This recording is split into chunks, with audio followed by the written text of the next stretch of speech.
आपने कभी सोचा है कि जब आप शेयर मार्केट में 1,000 रुपए का प्रॉफिट बनाते हैं तो आपके अकाउंट में सिर्फ 750 रुपए ही क्यों आते हैं? बाकी के 250 रुपए कहाँ गए? क्या मार्केट ने चोरी कर ली? नहीं, इसे खा गए वो छुपे हुए चार्जेस और टैक्सेस जिसके बारे में कोई बात नहीं करता। ये एक ऐसी कहानी है जो हर निवेशक के साथ होती है, लेकिन कोई इसे समझाना नहीं चाहता। आज हम खोलेंगे इन चार्जेस की पोल ताकि आपकी मेहनत की कमाई आपकी जेब में रहे, ब्रोकर की जेब में नहीं। मैं आपको एक रियल एग्जाम्पल देता हूं। मेरे एक दोस्त ने पिछले महीने रिलायंस के शेयर में 5,000 रुपए का प्रॉफिट बनाया था। वो खुशी से नाच रहा था कि अरे यार, पहली बार इतना प्रॉफिट हुआ है। लेकिन जब स्टेटमेंट देखी तो शॉक लग गया। उसके अकाउंट में सिर्फ 4,200 रुपए आए थे। 800 रुपए गायब। वो मुझसे पूछने लगा कि भाई ये क्या हो गया। तब मैंने उसे समझाया कि ये सब चार्जेस और टैक्सेस का खेल है। सबसे पहले बात करते हैं अकाउंट ओपनिंग चार्जेस की। जब आप डीमैट अकाउंट खोलते हैं तो ब्रोकर आपसे फीस लेता है। डिस्काउंट ब्रोकर्स जैसे कि ज़ीरोधा, अपस्टॉक्स आमतौर पर 0 या 200 रुपए चार्ज करते हैं, लेकिन फुल सर्विस ब्रोकर्स 500 से 1,000 रुपए तक ले सकते हैं। अब यहाँ प्रो टिप है, फ्री के चक्कर में मत फंसिए। कई ब्रोकर कहते हैं फ्री अकाउंट ओपनिंग, लेकिन बाद में प्लेटफॉर्म फीस के नाम पर पैसे काटते रहते हैं। मैंने देखा है कि लोग फ्री के नाम पर अकाउंट खोलते हैं और बाद में पता चलता है कि मंथली प्लेटफॉर्म फी 50 रुपए कट रहा है, साल भर में 600 रुपए। इसीलिए हमेशा टर्म्स एंड कंडीशंस पढ़ें। छोटे प्रिंट में लिखा होता है असली खेल। अब आती है सबसे बड़ी समस्या, एएमसी यानी एनुअल मेंटेनेंस चार्ज। ये आपके डीमैट अकाउंट का सालाना किराया है। औसतन 100 से 500 रुपए सालाना लगता है। लेकिन यहाँ ट्रैप ये है कि बहुत से ब्रोकर्स कहते हैं फर्स्ट ईयर फ्री, लेकिन दूसरे साल से चुपचाप आपके बैलेंस से पैसे कटने लगते हैं। मान लीजिए आपके पास 3 अलग अलग ब्रोकर्स के साथ डीमैट अकाउंट हैं जो आप इस्तेमाल नहीं करते, तो सिर्फ एएमसी में आप 1,000 से 1,500 रुपए सालाना फूक रहे हैं। ये पैसे आप कहीं और इन्वेस्ट कर सकते थे। अगर इस्तेमाल नहीं कर रहे तो उसे बंद कराना ही समझदारी है।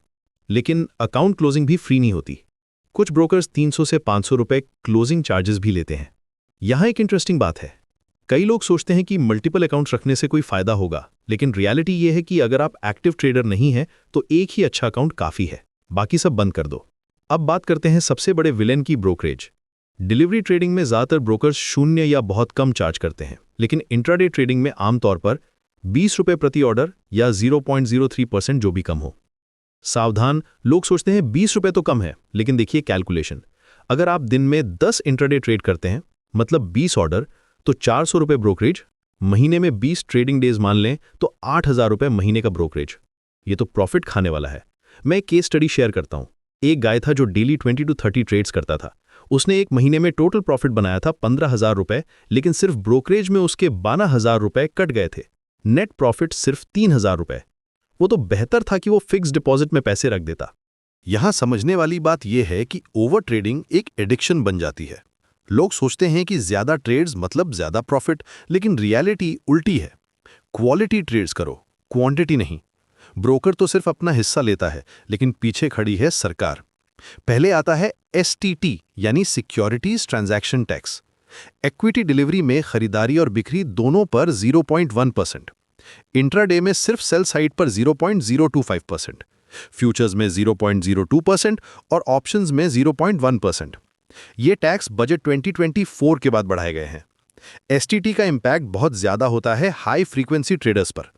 अगर आप डेली ऑप्शंस में ट्रेड करते हैं तो ये टैक्स आपके प्रॉफिट का बड़ा हिस्सा खा जाता है।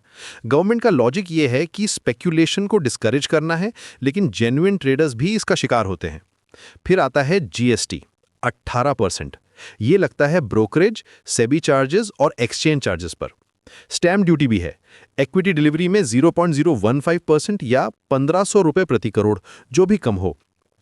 इंट्राडे में 0.003% या 300 रुपए प्रति करोड़। एक्सचेंज चार्जेस भी लगते हैं।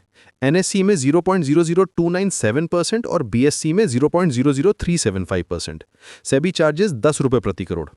कड़वा सच ये है कि कभी कभी आपका प्रॉफिट 500 रुपए होता है और ये सारे टैक्स मिला के 200 रुपए बन जाते हैं। इसे कहते हैं इम्पैक्ट कॉस्ट। यहां एक बात समझनी जरूरी है, ये सारे चार्जेस परसेंटेज बेस्ड हैं, तो जितना बड़ा ट्रेड उतना ज्यादा चार्ज। लेकिन छोटे ट्रेड्स में भी मिनिमम चार्जेस लगते हैं जो परसेंटेज वाइज बहुत ज्यादा हो जाते हैं। अब आते हैं वो चार्जेस जिनके बारे में कोई नहीं बताता। डीपी चार्जेस, ये सबसे ज्यादा चुभता है। जब आप अपनी होल्डिंग से शेयर बेचते हैं तो हर कंपनी के लिए 13 से 20 रुपए डीपी चार्ज लगता है।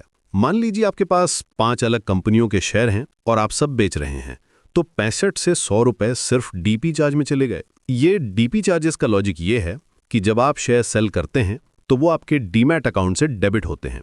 हर कंपनी के लिए अलग ट्रांजैक्शन होती है, इसलिए अलग चार्ज। अगर आप डाइवर्सिफाइड पोर्टफोलियो रखते हैं तो ये चार्जेस काफी ऐड अप हो जाते हैं। कॉल एंड ट्रेड फीस, अगर आप फोन करके ऑर्डर देते हैं तो 20 से 50 रुपए extra. Auto square of penalty, अगर आप इंट्राडे पोजीशन को टाइम पर बंद नहीं करते तो ब्रोकर ऑटो स्क्वायर ऑफ करता है और पेनल्टी लगाता है। कुछ ब्रोकर्स 50 रुपए प्रति लॉट चार्ज करते हैं।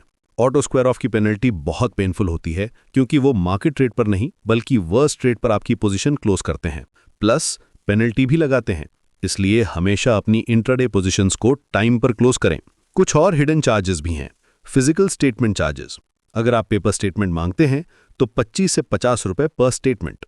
एसएमएस चार्जेस, हर एसएमएस के लिए 50 पैसे से 1 रुपया। चेक बाउंस चार्जेस, अगर आपका चेक बाउंस हो जाए तो 500 से 1000 रुपए पेनल्टी। तो क्या हम ट्रेडिंग छोड़ दें? बिल्कुल नहीं, बस स्मार्ट बने। पहली बात, ओवर ट्रेडिंग से बचें। जितने ज्यादा ट्रेड उतने ज्यादा चार्जेस। क्वालिटी ओवर क्वांटिटी का रूल फॉलो करें। दूसरी बात, ब्रोकर चुनते समय सिर्फ ब्रोकरेज नहीं बल्कि एएमसी भी देखें। कई ब्रोकर्स जैसे कि पॉकेटफुल ज़ीरोदा पहले साल एएमसी फ्री देते हैं। तीसरी बात, ब्रोकरेज कैलकुलेटर का इस्तेमाल करें। हर ट्रेड से पहले चेक करें कि कुल कॉस्ट क्या होगी। ये कैलकुलेटर्स आपको एग्जैक्ट चार्जेस बता देते हैं। चौथी बात, अगर आप लॉन्ग टर्म इन्वेस्टर हैं तो डिलीवरी ट्रेडिंग करें, इसमें ब्रोकरेज कम या शून्य होती है।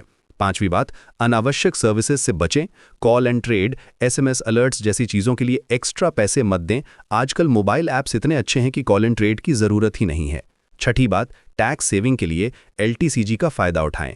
1 साल से ज़्यादा होल्ड करने पर 1 लाख तक का प्रॉफिट टैक्स फ्री है। ये बहुत बड़ी सेविंग है।